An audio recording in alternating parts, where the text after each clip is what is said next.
एक मासूम बच्चे ने अपने पापा से पूछा कि पापा, जब माँ मुझे गोदी उठाती है तो अपनी कमर पे बिठाती है और जब आप उठाते हो तो अपने कंधों पर, ऐसा क्यों? तब पिता ने उस बच्चे के सर पे हाथ फेरते हुए कहा कि बेटा, तेरी माँ तुझे गोदी उठाती है तब कमर पे इसलिए बिठाती है क्योंकि वो चाहती है कि जहाँ तक वो देख रही है वहाँ तक तू भी देख सके, और मैं तुझे अपने कंधों पर इसलिए बिठाता हूँ क्योंकि मैं चाहता हूँ कि तू वहाँ तक देखे जहाँ तक मैं भी ना देख सका। आज एक लाइक पापा के लिए हो जाए। एक बुजुर्ग आदमी ने एक लड़के पे चोरी का इल्जाम लगाया और वो लड़का जेल चला गया, लेकिन कुछ ही दिनों में वो बाइज्जत बरी हो गया क्योंकि वो बेगुनाह था। जैसे ही वो लड़का अपने गांव लौटा, गांव के लोग उसे चोर के नजरों से ही देखने लगे, उसे चोर चोर कहकर चिढ़ाने लगे। वो लड़का परेशान होकर उस बुजुर्ग आदमी पे केस कर दिया। जब दोनों कोर्ट में गए तो जज ने बुजुर्ग आदमी से पूछा कि आपने इस पे झूठा इल्जाम क्यों लगाया? बुजुर्ग आदमी हंसता हुआ बोला, ये सब तो मजाक था। तो जज ने कहा, ठीक है, जो भी इल्जाम इस लड़के पे तुम लगाए हो उसे एक कागज में लिख कर और उसे फाड़ कर और गांव के गलियों में बिखेर देना। बुजुर्ग आदमी ने वैसा ही किया, लेकिन फिर कल जब कोर्ट में सुनवाई होने लगा तो जज ने कहा कि जो जितने कागज आपने फाड़ कर गली में बिखेरे हैं सारे कागज को बटोर के ले आओ, इसके बाद ही फैसला सुनाया जाएगा। बुजुर्ग आदमी ने कहा, ऐसा कैसे हो सकता है? उन पन्नों को तो पता नहीं हवा ने कहां कहां बहा कर ले गया, कैसे मैं समेट सकता हूं? तो जज साहब ने कहा, आपको सोच समझकर किसी पे कीचड़ उछालना चाहिए था। आपने जो इल्जाम इस पे लगाया है उसके वजह से इसकी जिंदगी खराब हो गई है। वो इल्जाम हवा में फैलकर कहां से कहां चली गई है। इस लड़के की, आपकी एक छोटी सी मजाक से इस लड़के की जिंदगी बिगड़ गई। इसलिए कहते हैं दोस्तों कि किसी पर अगर कीचड़ उछालो तो सोच समझकर कीचड़ उछालना भी इंसान का इंसानियत होती है।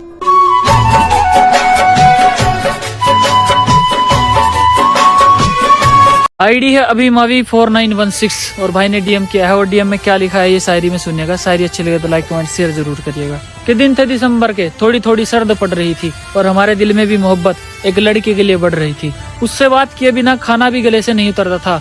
मोहब्बत धीरे धीरे इतनी बढ़ गई थी, उसके बारे में कोई कुछ बोलता मुझे सहन नहीं होता था। उसने विश्वास कुछ ऐसा बना रखा था और इस जन्म में तो वो ही दिल की रानी बनेगी। मैंने भी दिल पर उसी का नाम लिखवा रखा था। फिर अचानक न जाने उसे क्या होने लगा, उसे नींद बहुत जल्दी आने लगती है। कभी कहती मम्मी मेरे पास है, कभी कहती पापा मेरे पास है, वो भी कुछ ज्यादा ही बहाने बनाने लगती है। अब रात रात भर उसका नंबर स्विच ऑफ आने लगा। उसके गाँव के लड़के मेरे साथ झगड़ने लगे ये कहकर कि यार अब रात को रोज तुम्हारी गली में आने लगा।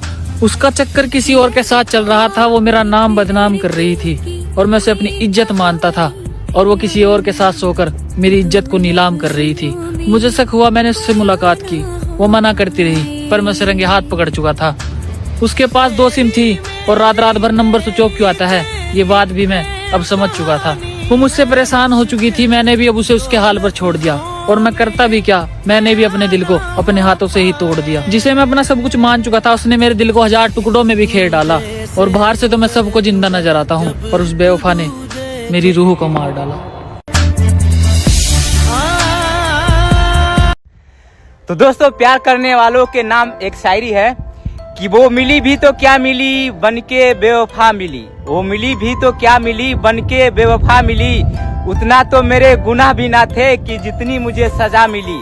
होगा अफसोस जब हम न होंगे, तेरे आंखों से आंसू कम न होंगे। होगा अफसोस जब हम न होंगे, तेरे आंखों से आंसू कम न होंगे। बहुत मिल जाएंगे तेरे अरमानों से खेलने वाले, बहुत मिल जाएंगे तेरे अरमानों से खेलने वाले, मगर उस वक्त तेरी फिक्र करने वाले हम न होंगे।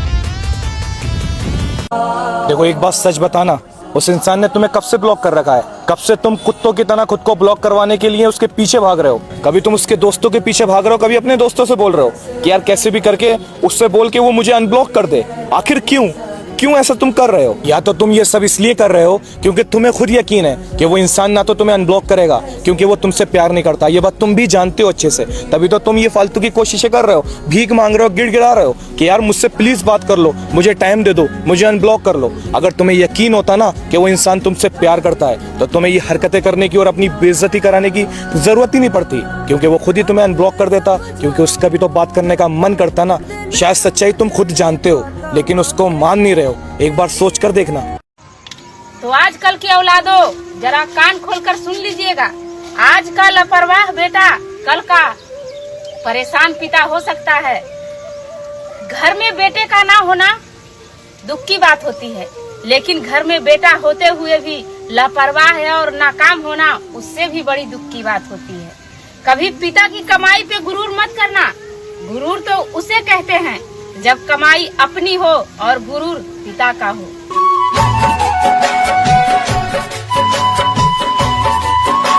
कि उम्र थोड़ी कम ही सही, लेकिन वाकिफ है आजकल की नागिनों से। याद रखना, चालाकियों से काम चलता है, रिश्ते नहीं। हम सस्ते होके भी कीमती हैं, क्योंकि आपकी तरह बिकते नहीं। और गलती करके आंखें हमें ना दिखाना। हम इंसानों में सीरत देखते हैं, सूरतों पे नहीं मरते। ये हुस्न का गुरूर कहीं और दिखाना। उन लोगों के सामने हमेशा खुश रहना जो आपको पसंद नहीं करते, क्योंकि आपकी खुशी उनको चैन से जीने नहीं देगी। नंबर 2, किसी ने कहा था कि बुरे वक्त में अक्सर रिश्तेदार काम आते हैं, लेकिन सच तो यह है कि बुरा वक्त लाने वाले भी रिश्तेदार ही होते हैं। नंबर 3, कौन कहता है कि बेटियों का कोई घर नहीं होता? बेवकूफ है वह लोग। सच तो यह है कि बेटियों के बिना कोई घर नहीं होता। नंबर 4, गरीब रहोगे तो कोई ध्यान नहीं देगा, और मेहनत करोगे तो सब हंसेंगे, लेकिन कामयाब होंगे तो सब जलेंगे। नंबर 5, कोई किसी का खास नहीं होता जनाब। लोग तभी याद करते हैं जब उनका टाइम पास नहीं होता। अगर आप मेरी बात से सहमत हो तो वीडियो को लाइक और कमेंट बॉक्स में राइट टाइप करें। मैं कहता हूँ मत कर उम्मीद तू वापस आने की मेरी जिंदगी में। मैं तो अपनी शायरी पर जिंदगी बाहर डालूंगा, और अगर आया मैं तेरे किस्से सुनाने पर दुनिया को तो अपनी कसम अल्फाज से मार डालूंगा। एक शायरी है भाई, जरा गौर फरमाइएगा, हो सके तो थोड़ा शेयर कर देना। तो अर्ज क्या है कि गैरों की गलत नजर न पड़े मेरी मोहब्बत पर, मैं बस इसी बात से डरता रहा। हाय हाय हाय हाय, क्या बात है भाई, क्या बात है। गैरों की गलत नजर न पड़े मेरी मोहब्बत पर, मैं बस इसी बात से डरता रहा। वो करती रही नादानियां मुर्शाद और मैं उसे बराबर माफ करता रहा। अरे मसला इस बात का नहीं कि उसके जाने से मेरी जिंदगी कितनी बर्बाद हुई, मसला तो इस बात का है कि वो चली गई मुझे छोड़कर, और मैं पागल फिर भी उस पर मरता रहा। चलो किस्सा मोहब्बत की बात का हो, टाइम आधी रात का हो, ध्यान से सुनना। किस्सा मोहब्बत की बात का हो, टाइम आधी रात का हो, ये कलम मुझे कुछ अल्फाज बताए, और बंद कमरे में जब वो मुझे याद आए तो छोड़ दिया वो किस्सा कहना जिस किस्से की तू कहानी हुआ करती थी। छोड़ दिया वो किस्सा कहना जिस किस्से की तू कहानी हुआ करती थी। हाँ बदल गया हूँ मैं, नहीं रहा पहले जैसा जिसकी तू दीवानी हुआ करती थी। अरे कमबख्त तेरे प्यार ने बिगाड़ दिया है चेहरा मेरा तेरे प्यार ने बिगाड़ दिया है चेहरा मेरा, वरना मेरी भी क्या जवानी हुआ करती थी। और मत करना तू वापस आने की उम्मीद मेरी जिंदगी में, मैंने जला दिया है उस दिल को जिस दिल की तू बहुत प्यार करता है और तू उससे शादी करना चाहता है, और वो कोई ऐसी वैसी उससे लड़ते देखकर ये ना कहें कि तुमने मेरे लिए क्या ही किया है। और एक औरत माँ जब बनती है ना तो वो मरने से नहीं डरती, बल्कि इस बात से डरती है कि अगर मुझे कुछ हो गया तो मेरे बच्चों को वो वाला प्यार कौन देगा जो मैं दे सकती हूँ। और कहते हैं ना, एक बात हमेशा याद रखना कि जो इंसान आपको रोता देखकर सो गया वो आपको खोकर भी कभी नहीं रोएगा।